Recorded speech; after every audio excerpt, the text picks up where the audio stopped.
Hello friends, as we have seen in our last video, irrational numbers are those numbers which cannot be expressed as ratio of two integers. Pi is the most famous of them. The value of pi is like a big value, 3.1415926535897. It goes on, it doesn't terminate and is non-recurring. You know, supercomputers have calculated the value of pi till more than 1.24 trillion decimal places. And still, it doesn't terminate and it's non-recurring. Amazing, isn't it? Because the value of irrational number goes on and on without any repetitive pattern. The value of square root of 2 also goes on forever. Something like 1.41421356 and so on. If someone starts writing that value on a road in a straight line, he would reach the next town. Still, he would never be able to write the whole value because its non-terminating decimal part goes on and on. Now, are these numbers there on the number line? If yes, where do they reside? Greeks discovered square root 2. How did they find an irrational number? What comes to your mind when you hear square root 2? If you draw a unit square with side is equal to 1 unit, like 1 centimeter, its diagonal would be square root 2 units. Why?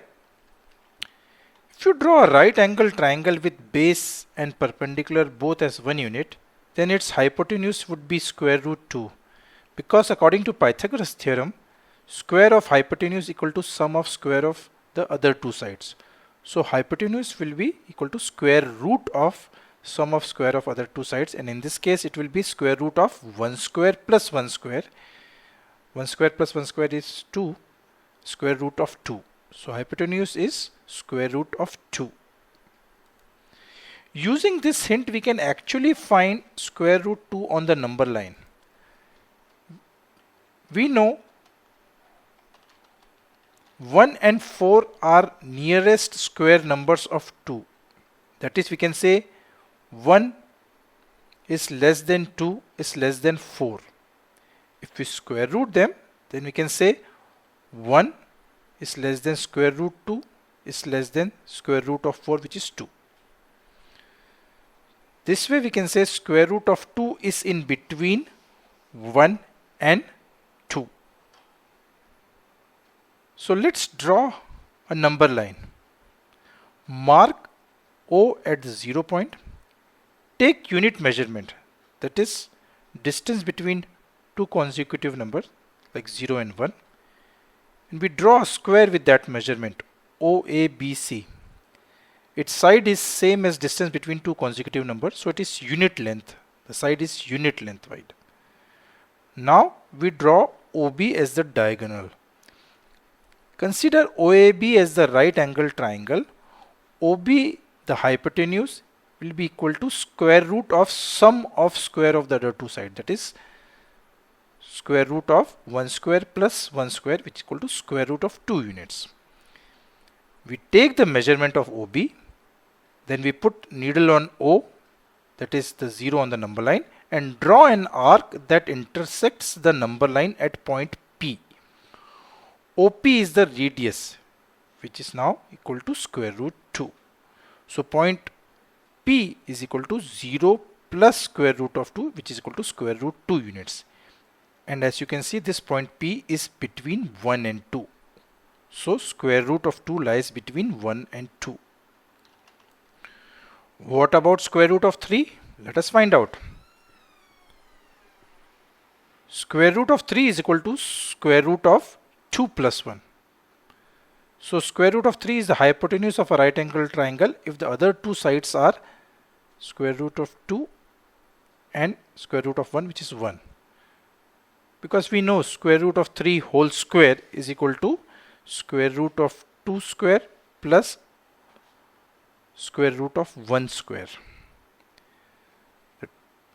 So we just drew square root of 2 line, the OB. We take OB as the base and draw a perpendicular from B of 1 units. Now we draw the hypotenuse OD, which should be square root of 3 centimeter. Right?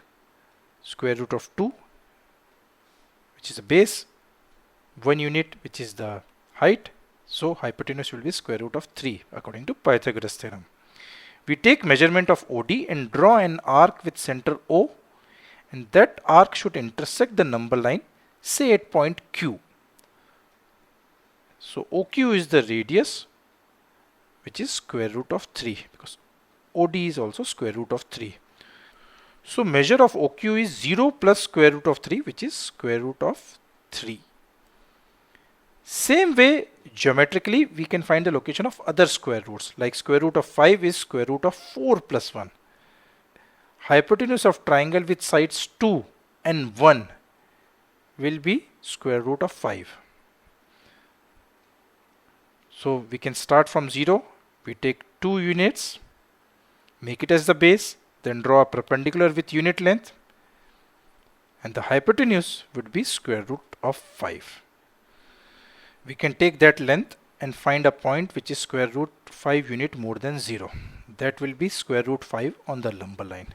So we can say irrational numbers also exist on the number line, just like rational numbers. So they are also real numbers.